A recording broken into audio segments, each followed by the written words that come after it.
Irmãos, vamos orar mais uma vez por esse momento da palavra, que o Senhor possa abrir nosso entendimento. Oremos. Senhor Deus, obrigado, Pai, por teu cuidado sobre nossas vidas. Obrigado, Senhor, por tua palavra registrada e preservada até nós, Senhor, mesmo sendo tão combatida e perseguida ao longo da história, Pai. Obrigado por esse milagre que temos em nossas mãos. Que ela encontre lugar nas nossas vidas. E que teu Santo Espírito nos dê, Senhor, entendimento, aplicação da tua palavra neste momento em que nós estamos tratando dela, apesar de mim, Senhor. É o que nós te rogamos. Amém.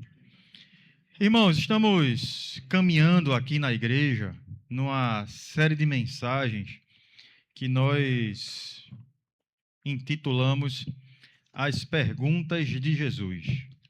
Mas nessa manhã nós faremos uma pausa, não iremos caminhar nessa série de mensagens, porque nós trataremos de um outro assunto de extrema importância para as nossas vidas. O tema que vamos tratar hoje é oração. Porém, eu não queria aqui simplesmente trazer uma lição sobre oração, uma aula sobre oração. E, aliás, algo que a gente sempre busca aqui na Redenção é que as mensagens, as reflexões conversem com a realidade dos nossos dias. Tragam questões práticas, nos desafiem em relação às coisas que nós vivemos aqui no chão da vida, que a gente possa sempre buscar entender a vida a partir das Escrituras, para vivê-la, para nos relacionarmos corretamente com o Senhor, para que a nossa vida seja sempre conduzida debaixo da vontade dEle. E pensando na oração, considerando todas essas questões iniciais, pelo menos na minha experiência, eu posso dizer que há momentos em que orar é algo extremamente simples. É algo fácil, é algo prazeroso. Tem aqueles dias que o coração está leve, está alegre, que a gente está se sentindo próximo de Deus e que a oração parece que nos conduz a uma proximidade ainda maior. E a gente vai se entregando ali àquele momento com muito prazer. Mas nem todos os dias são assim. Não sei se é só comigo, mas acredito que é uma realidade das nossas vidas. Além disso, no curso da vida, existem os dias difíceis. E nos dias difíceis, às vezes a oração é mais difícil. Não necessariamente o ato de orar. A gente até ora, a gente até fala sobre aquela situação difícil, a gente até comenta alguma coisa com Deus sobre aquilo ali, mas parece que a gente não está falando com Deus de verdade. A gente tem esse sentimento. A gente fala, mas parece que eu não estou orando. Eu não sei o que é que eu estou fazendo. Quero orar, quero sentir que estou falando com Deus, mas não sinto. Parece que eu não estou fazendo nada. A gente não sente aquela mesma proximidade que algumas vezes, nos outros dias, a gente já sentiu. E isso não acontece porque a gente parou de crer, não. A gente continua crendo em Deus, continua crendo na oração. Mas tem coisas acontecendo na gente e ao redor da gente que está ocupando espaço demais. Às vezes é uma notícia que a gente recebeu, uma preocupação que está se prolongando, aquela situação que ainda não se resolveu, tem alguém para decidir alguma coisa sobre uma situação que interfere na sua vida e aquela decisão não sai. Às vezes é um medo que a gente não consegue soltar, não consegue se afastar, não consegue se libertar. Às vezes é uma expectativa grande que a gente tem, que a gente está esperando, e não chega, não acontece. Uma resposta que depende de muita coisa da nossa vida e a resposta não chega. Às vezes uma situação que a gente olha e faz, não tem um controle nenhum sobre isso, não sei no que vai dar. E a gente vai sendo sobrecarregado por tudo isso. Isso vai espremendo a gente e parece que o nosso campo de visão vai ficando bem apertadinho também. A gente já não consegue mais enxergar com tanta clareza como a gente enxergava em outros momentos. Então não é uma questão de deixar de crer. Nós sabemos que Deus existe, sabemos que Ele é bom, sabemos que Ele cuida, sabemos que podemos orar, sabemos que Ele ouve, mas em determinados momentos, tudo isso que sabemos parece ficar encoberto por aquilo que está pressionando a gente, por aquilo que a gente está vivendo, por aquilo que a gente está sentindo. E talvez seja por isso que em dias difíceis, em fases difíceis, em estações difíceis, uma das coisas mais importantes que a gente pode fazer em oração seja lembrar. Lembrar de quem Deus realmente é. Repetir essas verdades para o coração. Lembrar do que Ele já fez. Lembrar do que Ele já disse. Lembrar das verdades da palavra que são verdadeiras e são eternamente verdadeiras. Mesmo quando a nossa percepção está confusa, mesmo quando a gente não está sentindo nada, mesmo quando nossos sentimentos estão clamando contra nós, contra a nossa fé, contra o nosso Deus, tentando nos enganar. Isso é importante porque nossa vida com Deus e a nossa vida de oração, que é uma vida de se relacionar com Ele, não se sustentam nos nossos sentimentos. Não deveriam se sustentar nos nossos sentimentos. Jamais deveria ser assim. A nossa vida com Deus, a nossa fé, as nossas orações devem se sustentar na realidade de quem Deus é, não nos nossos sentimentos. E é justamente aqui que a palavra de Deus se torna tão preciosa para a gente, dentro desse tema, dentro do que a gente está falando aqui. Porque tem dias, como eu falei, que aquilo que a gente sente parece muito mais convincente do que aquilo que a gente sabe. Nunca mais eu perguntei isso, mas eu vou perguntar. É verdade ou não é, meu irmão?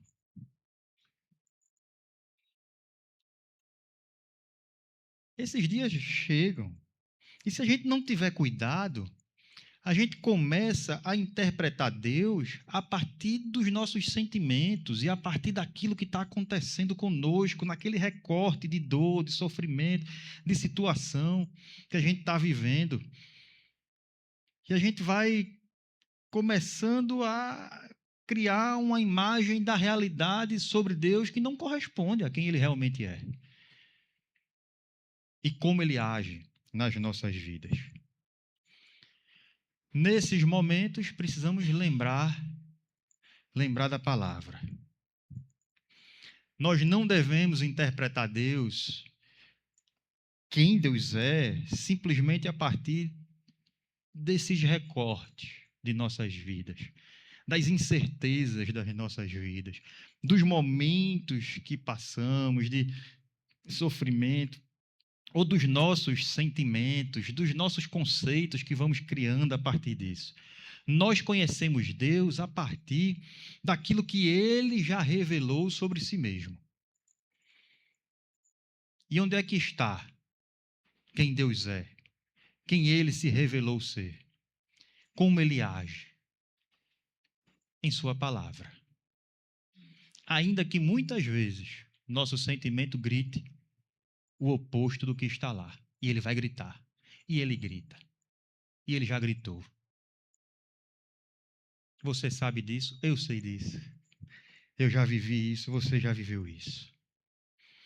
Então, nessas fases difíceis, nesses dias difíceis, a gente tem que orar. E a oração ela deve ser conduzida justamente com essa lembrança da revelação de quem Deus é. de como ele age, de como ele trata das nossas vidas. Então, orar não é simplesmente apresentar a Deus aquilo que está acontecendo conosco. Orar é também permitir que diante dele a verdade volte a ocupar o lugar central dos nossos corações. É buscar essa verdade diante dele. E orando e buscando essa verdade e lendo a palavra, a gente vai se lembrando que a nossa esperança não depende apenas da possibilidade da circunstância mudar. Mas nossa esperança está em Deus. Então, por que a esperança está em Deus? Por que podemos colocar a esperança em Deus? Por que eu estou dizendo isso?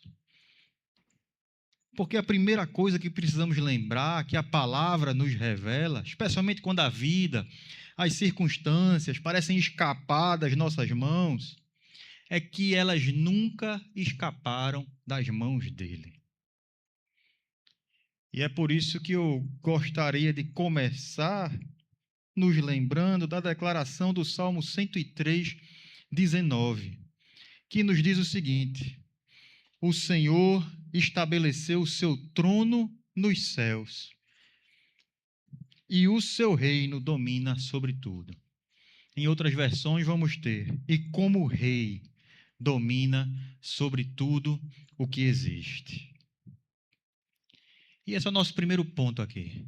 O que está fora do meu controle não está fora do governo de Deus. Talvez uma das coisas que tornem os dias difíceis seja justamente essa sensação de perder o controle. Enquanto a gente consegue fazer alguma coisa, enquanto a gente sabe o que fazer, enquanto a gente tem a possibilidade de tomar uma decisão, de encontrar uma solução, existe em nós aquela sensação de que nós podemos conduzir aquela circunstância. Que nós podemos levar tudo para um ponto em que as coisas vão terminar bem. É só a gente saber como agir. O problema é quando nós chegamos naquele ponto em que simplesmente não tem mais nada que a gente possa fazer. Não tem mais nada que nossas mãos possam controlar naquela situação. Nós não controlamos o resultado de um exame. Já ficou ansioso esperando o resultado de um exame? Uma época eu estava com uma taxa do fígado, assim, não era alta não, indicava que estava com alguma doença grave. E não sabia o que fazer. E fui em alguns médicos e não descobriam, aí fui num especialista, ela passou um bocado de exame, de imagem, de sangue, de tudo. Já botei o fígado aqui, né? Cheio de médico aqui, o fígado está aqui, né? Desculpem. Eu falei isso que eu lembro, até um exame que tremia aqui, assim, balançava o fígado enquanto fazia o exame de imagem para ver a elasticidade do tecido. E eu fui ver o que foi que a médica pediu, era só desgraça. E se você jogar no Google já sabe, né? Não jogue, né? Mas, meus irmãos, enquanto eu esperava, eu não tinha controle nenhum. O que é que vai sair daquilo ali? Posso estar prestes a morrer ou não?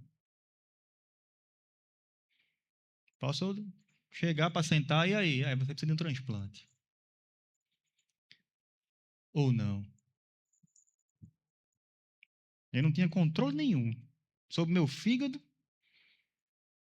mas nem sobre o resultado do exame. A gente não tem controle, às vezes, na maioria das vezes, sobre o que outra pessoa vai decidir. E às vezes a gente depende da decisão de outra pessoa, de um chefe, de um parente. A gente não controla o que vai acontecer amanhã. A gente não controla os próximos 15 minutos, apesar de a gente achar que controla. A gente não tem poder para obrigar uma porta a se abrir. Você já foi demitido alguma vez? Eu já fui. E eu dependia bastante daquilo ali. Mas eu dava aula, né, em faculdade, e um dia ligaram para mim, professor, o senhor pode vir aqui de tarde? Me chamar na faculdade de tarde, na virada de semestre. É certo, né? Aí eu já fui esperando e com o coração orando. Eu não podia obrigar a mudança de decisão lá. Cheguei lá, sentei com a coordenadora, ela fez, professor, eu não queria fazer isso. Não queria. Mas eu recebi um e-mail da, de lá de cima, que nem conhece os professores, mas precisava cortar custo. O senhor recebe uma gratificação, não tem como tirar, seu nome está na lista. E eu não tinha controle nenhum, nem sobre não ser demitido, nem sobre abrir outra porta. Esses momentos chegam, meus irmãos. Momentos em que a gente fez tudo que estava ao nosso alcance. E ainda assim a gente se depara com o fato de que não temos o controle. E isso mexe profundamente com a gente. Porque quando o controle desaparece, parece que aflora a nossa fragilidade, nossa fraqueza, nossa pequenez. Fica tudo isso exposto. E é justamente aí que o salmista nos lembra. Levanta os nossos olhos para algo muito maior do que o nosso controle. E nos diz: o Senhor estabeleceu o seu trono dele nos céus. E ele governa sobre tudo. Perceba, o salmista, a Bíblia, não responde à nossa falta de controle, mostrando como é que a gente recupera o controle. O salmista não responde à nossa falta de controle, dizendo que a gente precisa recuperar o controle. O salmista responde nossa falta de controle, mostrando quem está no controle. E o salmista não diz que Deus está tentando organizar as coisas que saíram de controle, não. Ele diz que Deus está no controle. Aquilo que para você parece ter saído do controle, não saiu do controle daquele que governa sobre todas as coisas. Deus não está no seu trono observando as coisas acontecerem de longe. Ele está no seu trono reinando soberanamente, com autoridade, governando sobre tudo que existe, dominando sobre tudo. Então, tudo aquilo, meu irmão, que lhe pegou de surpresa, que surpreendeu você, não surpreendeu o nosso Deus. Não saiu do controle dele. Aquilo que você não consegue entender, não saiu debaixo da autoridade dele. Aquilo que você não consegue controlar não está acontecendo num território, num momento em que Deus deixou de ser Senhor. Ele continua em seu trono como rei, dominando sobre tudo que está acontecendo. Não existe um lugar da existência onde Deus não seja soberano. Não existe um segundo da sua vida, da vida do seu filho, do curso da história, dos governos que entram e saem, do desdobrar dos seus dias, em que Deus tenha deixado o trono.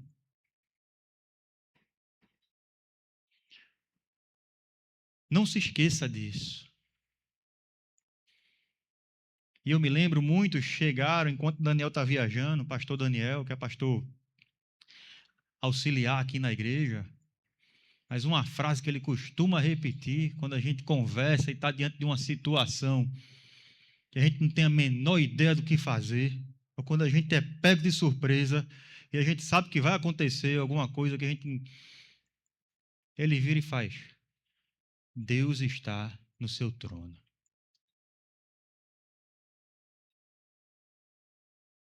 E a gente levanta a cabeça e segue em frente confiando. Tem até uma frase famosa de Kuyper, né? Que declarou: não há um único centímetro quadrado em todo o domínio da existência humana sobre o qual Cristo, que é soberano sobre tudo, não declare: é meu.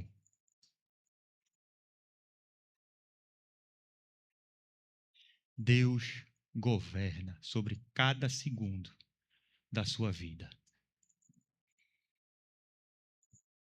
E talvez seja aqui que a nossa oração comece a mudar.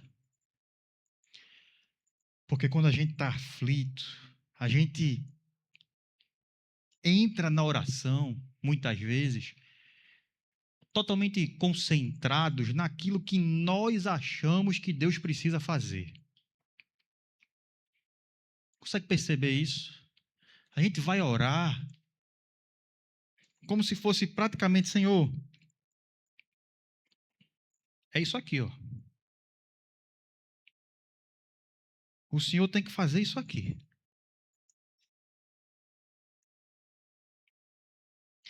Veja, não há problema em pedir. E a gente pede, a gente intercede. E a Bíblia nos ensina a pedir, a entregar ao Senhor os nossos pedidos. Mas eu posso pedir sem saber o que vai acontecer. Eu posso chorar sem saber como é que a situação vai terminar. Eu posso não entender o que Deus está fazendo. Mas eu tenho que orar sabendo quem está no trono. E se Ele está no trono, a minha esperança não precisa estar na minha capacidade de controlar o que acontece. E eu preciso descansar nessa verdade. Mas existe outro perigo nessa caminhada. Tirar a esperança das nossas mãos, porque a gente está entendendo essa questão de controle, mas colocar a esperança inteiramente na resposta que a gente espera receber. Daqui a pouco eu vou explicar um pouquinho mais, mas dá para entender? É aquela coisa, eu posso até não confiar em mim mesmo. Eu sei que Deus está no seu trono. Mas eu só vou ficar bem quando Deus resolver isso. Eu só vou descansar quando essa situação mudar. E aí a gente, sem perceber, entra numa situação em que a nossa esperança continua presa à circunstância. Nossa esperança ainda está na circunstância. A gente somente passa a esperar que Deus mude a circunstância. Mas a Bíblia nos chama para algo bem mais profundo que isso. A nossa esperança não está apenas naquilo que nós esperamos que Deus faça. A nossa esperança está no próprio Deus. E é por isso que o salmista vai nos dizer no Salmo 62, 5: descanse somente em Deus, ó minha alma. Dele vem a minha esperança.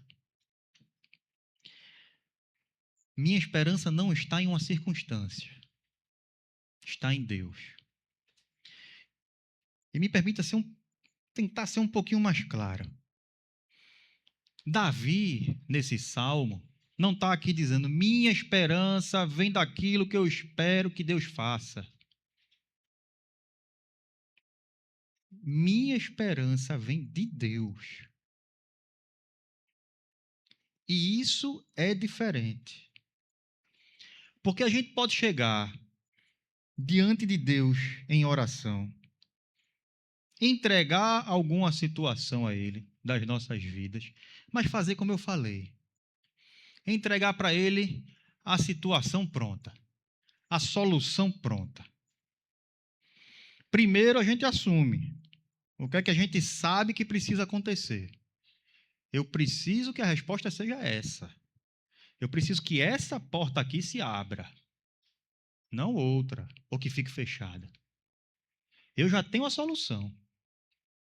Eu já sei o que é que precisa acontecer. Eu já sei qual é a resposta que precisa chegar. Eu já sei o que é que outra pessoa precisa fazer. Eu já sei até qual é o melhor momento que isso aconteça.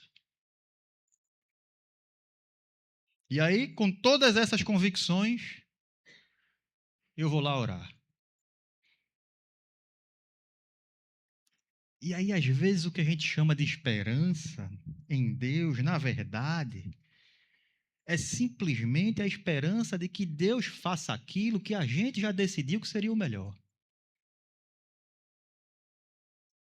Consegue perceber essa diferença? É como se a gente chegasse diante da situação e diga, Senhor, eu não consigo, porque está além das minhas forças, está além do meu controle, mas não está fora do teu controle. Então vai lá e faz isso que eu estou querendo.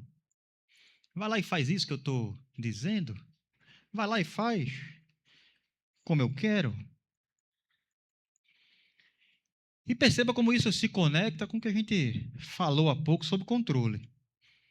Eu reconheço que a situação saiu das minhas mãos, mas aí tem esse outro problema.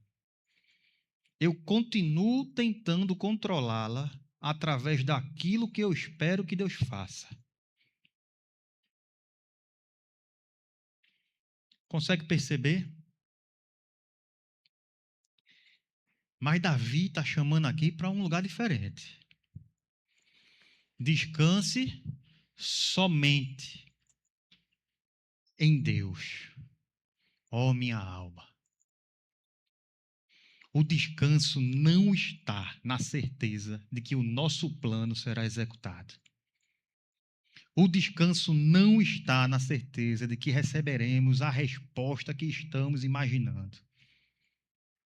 O descanso não está nem mesmo na certeza de que a gente vai compreender o que está acontecendo. Ainda assim, eu preciso trazer essa verdade para o meu coração.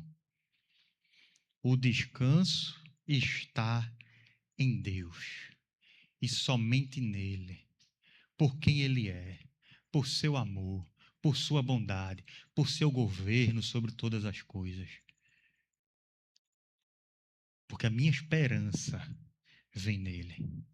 Meu descanso está nele, porque minha esperança vem dele. Mas a gente precisa compreender um pouquinho mais sobre isso. Entender o que isso significa. Eu não estou dizendo aqui que a gente deixou de esperar que Deus haja. Deus vai intervir. Eu não estou dizendo aqui que a gente vai deixar de pedir aquilo que está no nosso coração. A gente continua pedindo e a gente espera que Deus haja, porque a gente sabe quem Ele é, e a gente sabe que Ele reina, a gente sabe que Ele é bom, a gente sabe que Ele é sábio, a gente sabe que Ele nos ama e a gente sabe que Ele age. A gente sabe que Ele intervém. Na história do povo de Deus foi sempre assim. A diferença é que a gente não precisa determinar como Ele deve agir para a gente continuar confiando nele, para a gente continuar tendo paz, para a gente continuar tendo esperança nele. A gente pode dizer, Senhor, eu gostaria que fosse assim. É isso que eu estou te pedindo. É isso que eu desejo. Mas eu também devo dizer, mas a minha esperança não está na execução da minha solução, da minha vontade. A minha esperança está em ti. Seja feita a tua vontade. E isso muda profundamente a nossa oração. Porque a gente já não está mais diante de Deus tentando convencer Deus a executar a nossa vontade. A gente está confiando nossa vida a Ele. Está confiando a nossa vida àquele que vê aquilo que a gente não vê, que sabe o que a gente não sabe, que governa aquilo que nós não governamos. E é por isso que a palavra nos lembra aqui, e eu repito, e repito quantas vezes forem necessárias. Descanse somente em Deus, ó minha alma. É dele que vem a minha esperança. Porque às vezes a alma só quer descansar na solução. Às vezes a alma só quer descansar quando o exame vier bom. Às vezes a alma só quer descansar quando o dinheiro chegar. Às vezes a alma só quer descansar quando a porta se abrir. Às vezes a alma só quer descansar quando aquela decisão que a gente está dependendo de alguém seja tomada. Às vezes a alma só quer descansar quando aquela pessoa mudar. Às vezes a alma só quer descansar depois que tudo se resolver. Mas Davi diz à sua alma: descanse agora, minha alma. Você pode. Porque sua esperança está em Deus. Porque Ele governa. Independentemente do que aconteça, Ele não abdicou do seu trono. Descansa. Descansa. Não porque você sabe como tudo vai terminar, mas porque você sabe quem Deus é. E é soberano. E estabeleceu o seu trono. E governa sobre todas as coisas.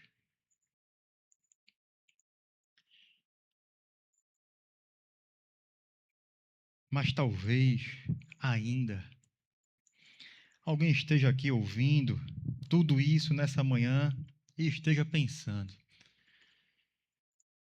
então eu simplesmente preciso confiar, descansar, parar de me preocupar. Tá certo.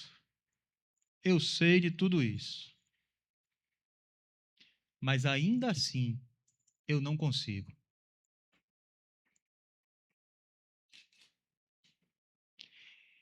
Eu não sei você, mas já me peguei muito assim. Muito. Eu sei de tudo. Eu ensino isso, meu Deus. Com tanto amor, com tanta fé. Creio profundamente nisso.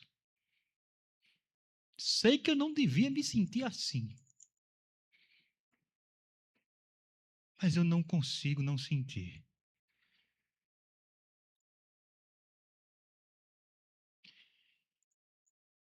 E a gente não vai ser raso aqui dizendo que o crente não passa por isso. Ou eu não sou crente.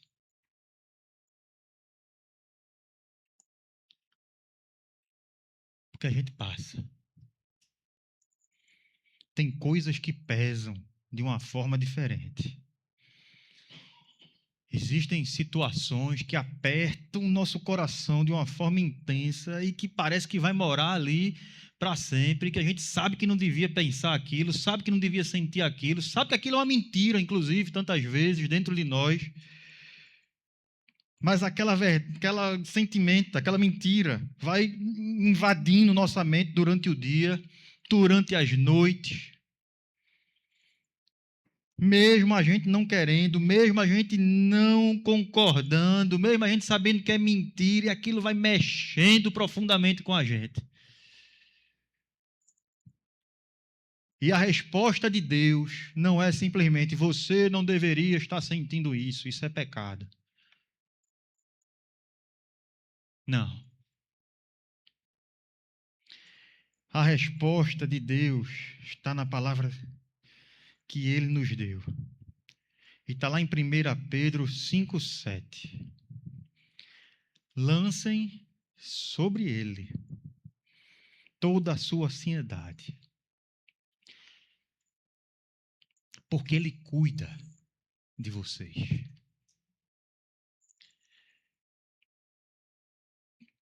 Confiar em Deus, esse é o nosso terceiro ponto aqui, não significa não sentir o peso, mas significa saber onde colocar o peso. Perceba que o texto não trata a ansiedade como algo que não acontece na vida. Ele está escrevendo para crente aqui. Está escrevendo para crente. Lance a sua ansiedade. Está dizendo vocês vão ter. Vocês vão passar. Vai chegar esse dia. A gente vive num mundo caído, com as emoções caídas, desorganizadas tantas vezes, envolto em situações tão difíceis e, e pesadas. Então, o texto parte do pressuposto de que esses pesos existem, são reais, essas preocupações, situações da vida acontecem e nos afetam profundamente. E por isso, a gente não precisa fingir diante de Deus que isso não existe. A gente não precisa negar isso diante de Deus. A gente não precisa ter vergonha diante de Deus para dizer: Senhor, eu estou ansioso. Eu estou. E eu não sei o que fazer.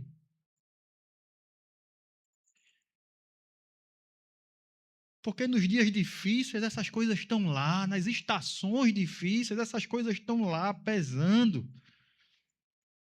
E o que a gente precisa é saber o que fazer com isso. E a resposta de Pedro é muito clara.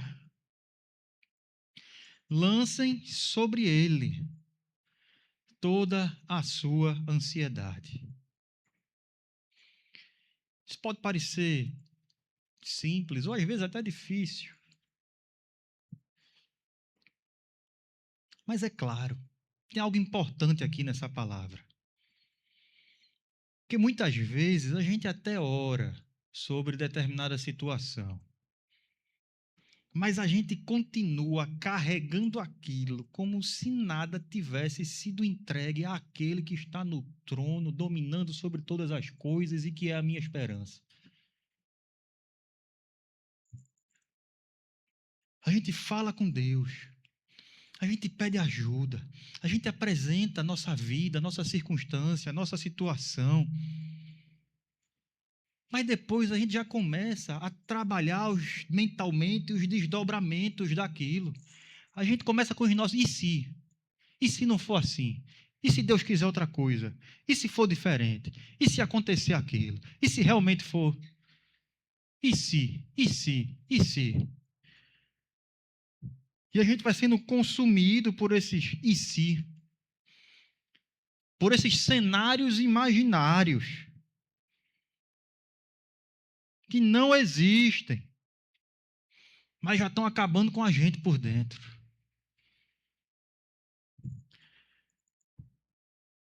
A gente fica preso, tentando prever o que vai acontecer e construindo as soluções desses desdobramentos.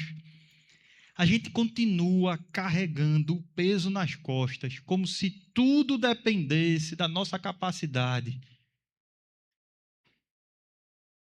de controlar os ICs e nossa capacidade de suportar esse peso nas costas, de aguentar. Mas Pedro nos convida para esse movimento diferente. Ele não nos chama somente para falar sobre ansiedade, apresentar a ansiedade a Deus, apresentar os problemas a Deus, mas lançar sobre Deus. Tem uma entrega envolvida nisso. É a gente reconhecer, Senhor, isso está pesado demais para mim. Eu não consigo controlar, eu não sei como vai terminar, eu não consigo resolver. Então eu coloco aqui, diante de Ti, tudo isso que está ocupando o meu coração, dominando a minha mente, me deixando inquieto. E eu posso fazer isso, sabe por quê? Pedro nos diz, porque Ele cuida de vocês.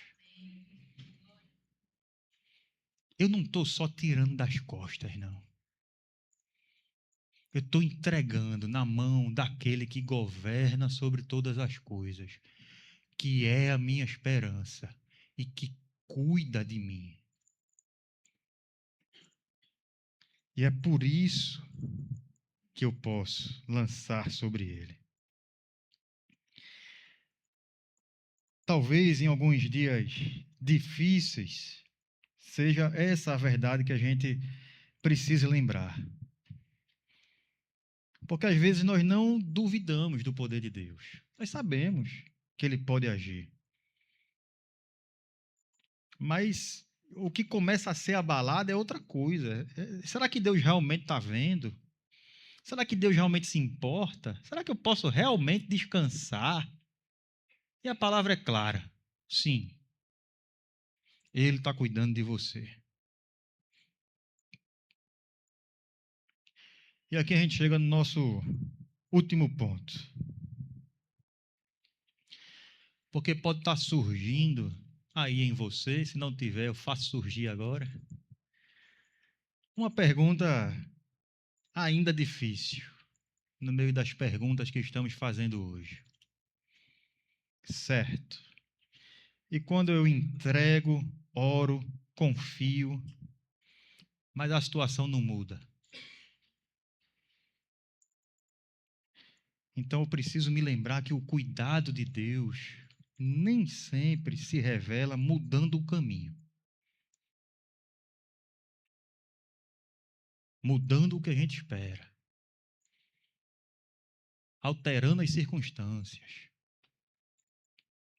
Mas não tenha dúvida que o seu cuidado está presente e se revela na sua presença fiel enquanto caminhamos. Mesmo quando o caminho está difícil, Deus não nos abandona. E nosso último versículo aqui é Deuteronômio 31, 8, que lemos no momento de oração. O próprio Senhor irá à sua frente e estará com você. Ele nunca o deixará, nunca o abandonará. Não tenha medo, não desanime. Que promessa maravilhosa, meus irmãos. Esse texto foi escrito num momento muito difícil da história do povo de Israel. Moisés estava passando a liderança para Josué. Josué agora ia liderar o povo, assumir a liderança e não sabia o que ia fazer, não sabia como ia ser. Tinha muitos desafios, muitos conflitos, muitas guerras, batalhas. Um povo que murmurava, um povo desobediente, muita responsabilidade, muita incerteza, medo. E a promessa de Deus para Josué nesse momento não é: Josué, vou mudar o caminho. Vocês agora vão seguir sem enfrentar mais nenhuma dificuldade. Não. A promessa não é que o caminho seria simples, mas é que ele estaria presente naquele caminho. E isso é importante porque, às vezes, a gente mede o cuidado de Deus apenas pela mudança da circunstância. Se a circunstância muda, a gente diz: Deus cuidou de mim. Se a resposta chega na hora que a gente espera, ou da forma, ou com o conteúdo que a gente espera, a gente percebe o cuidado de Deus. Se a porta se abre, a gente levanta a voz e diz que Deus cuidou de mim. E claro, tudo isso sim pode acontecer como expressão do cuidado de Deus. Mas a palavra nos ensina que o cuidado de Deus é muito maior que isso. Às vezes ele muda a circunstância, sim. Mas às vezes a ação dele é nos sustentando no meio daquela circunstância difícil. E que a gente vai ter que passar por aquele caminho até o fim. E ele tem algum propósito com aquilo, que é melhor do que o caminho confortável, que é melhor do que o caminho simples.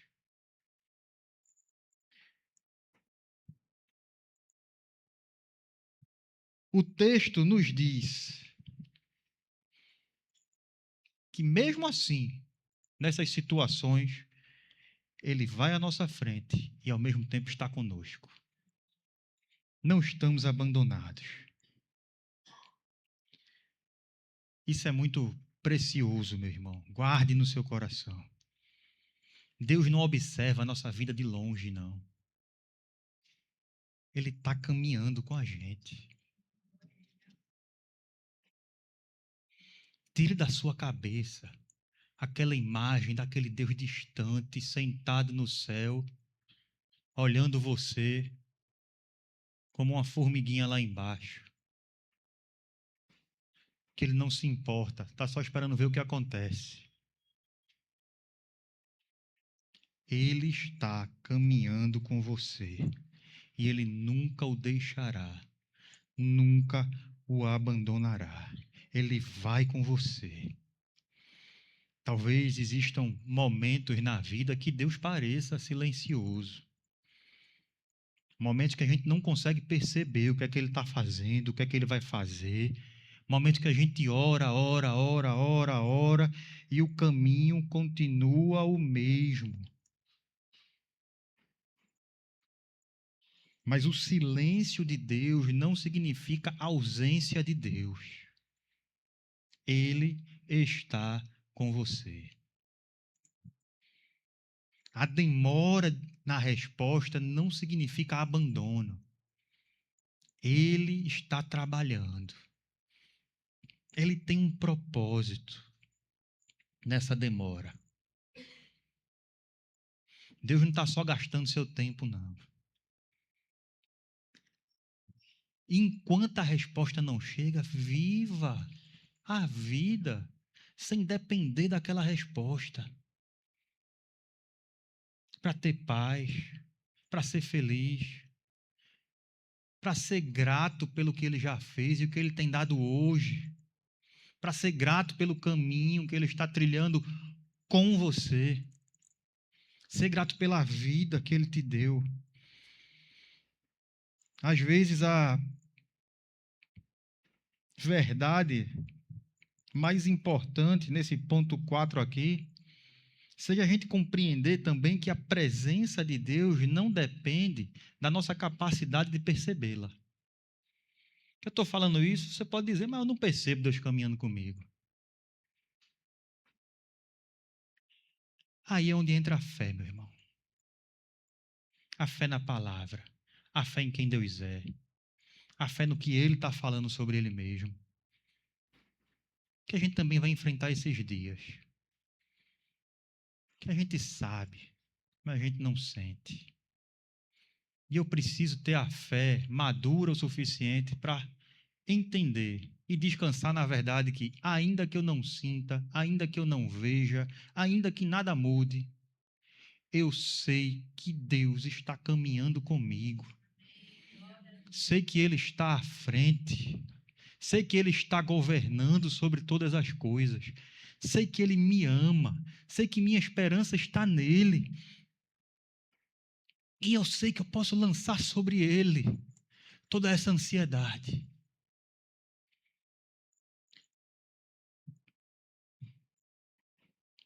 Meus irmãos,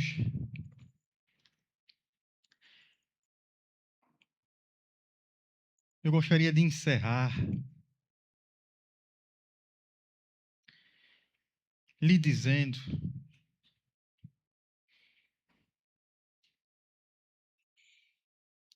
que eu queria que você carregasse com você essas verdades que nós lemos aqui. E eu queria de verdade. Se algo saiu das suas mãos, não saiu das mãos de Deus. Ele governa. Se eu não sei como tudo terminará, minha esperança continua dele. Que ele é minha esperança. Não é a solução das coisas que são minha esperança, é ele. É o desfrutar dele, é estar nele, é caminhar com ele, é depender dele. Se o peso é grande demais para mim, eu posso lançar sobre ele. E se o caminho continuar difícil, eu sei que eu não estou sozinho nele. Por isso, não tenha medo, não desanime. Mas eu queria tanto que você carregasse essas verdades com você, que eu queria marcar esse dia lhe entregando essas verdades. Vocês vão receber aí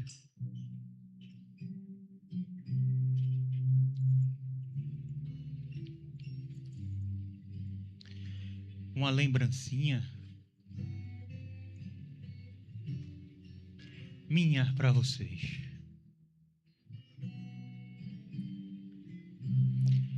Guarde com carinho. Carregue com você. Se lembre de quem ele é nos dias difíceis. Volte para a palavra sempre. Não deixe que seus sentimentos lhe enganem. Eu sei que depois de uma pregação sobre o cuidado de Deus, a gente espera sair com alguma direção maior que isso apenas. Mas eu não tenho como lhe dar as respostas para os dilemas da sua vida. Mas eu tenho como lhe apresentar esse Deus que lhe ama, que cuida de você, que tem as respostas, que caminha com você, que governa sobre todas as coisas, que nunca vai lhe abandonar, que estará sempre com você. Entregue o seu caminho ao Senhor. Confie nele e o mais ele fará.